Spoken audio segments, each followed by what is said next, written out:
Hi guys, I'm back with chapter 5 of Junie B. Jones' Boss of Lunch. Chapter 5, Practicing. After school, I ran home from my bus stop. It was Mother's Day off from work. She was in the backyard playing with my baby brother named Ollie. Ollie is 10 months old. He cannot skip or play tag or color. So far, I am not satisfied with him. I ran out the back door. Mother, I'm going to be a helper, I shouted real cheery. I quick-handed her my permission slip. Read this paper, hurry, it's from Mrs. Gootsman, I said.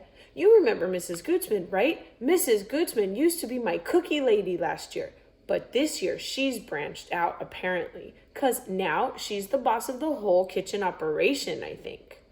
Mother read the permission slip. I bounced up and down, very excited. See, Mother, see, Mrs. Gootsman wants me to be her helper in the cafeteria tomorrow.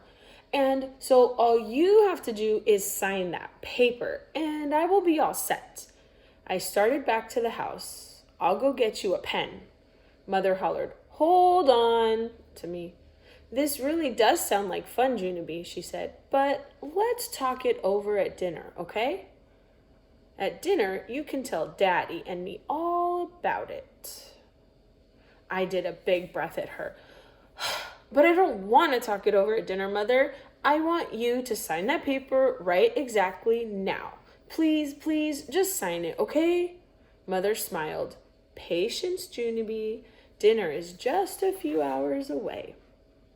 I'd like Daddy to be on this too. I rolled my eyes way up to the sky, 'cause Daddy always has to be in on everything. Finally, I went back in the house, and I walked around the kitchen very bored. There's not even anything to do in this dumb house, I grouched.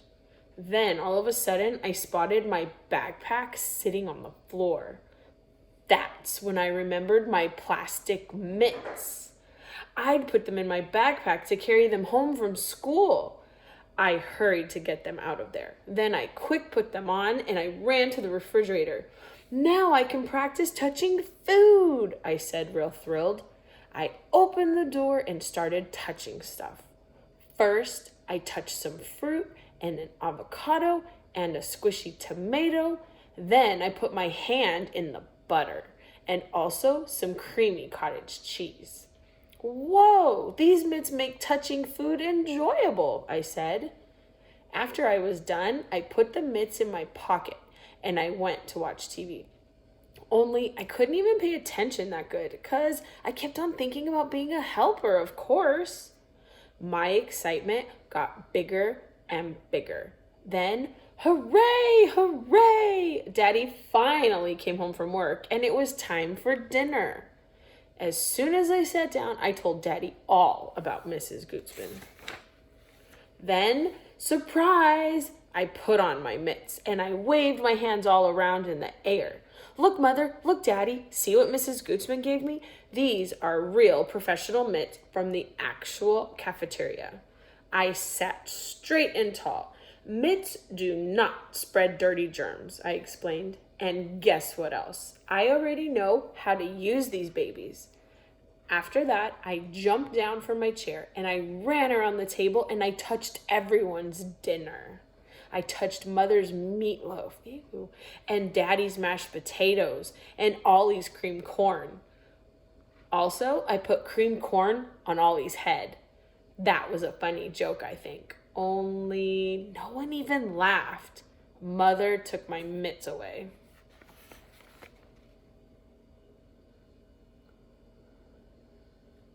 She made a mess with the gloves. She said that it is not what mitts are for, young lady. After that, I thought I was in big trouble, but more good news. When Mother and Daddy tucked me in bed that night, they gave me back my permission slip and, hooray, it was signed. We're going to let you help in the kitchen, said Mother, but no more funny business with the mitts. Got it? Got it, I said.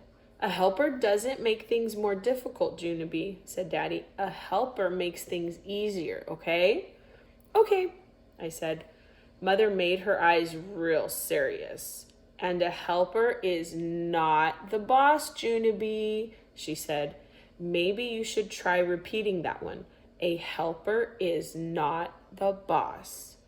I repeated it. A helper is not the boss. A helper is not the boss. After that, Mother and Daddy looked calmer.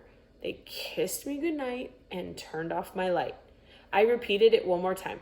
A helper is not the boss, I said. Then I closed my eyes and I went to sleep and I dreamed I was the boss. All right, guys, that's the end of the chapter. I will see you tomorrow. Have a great day.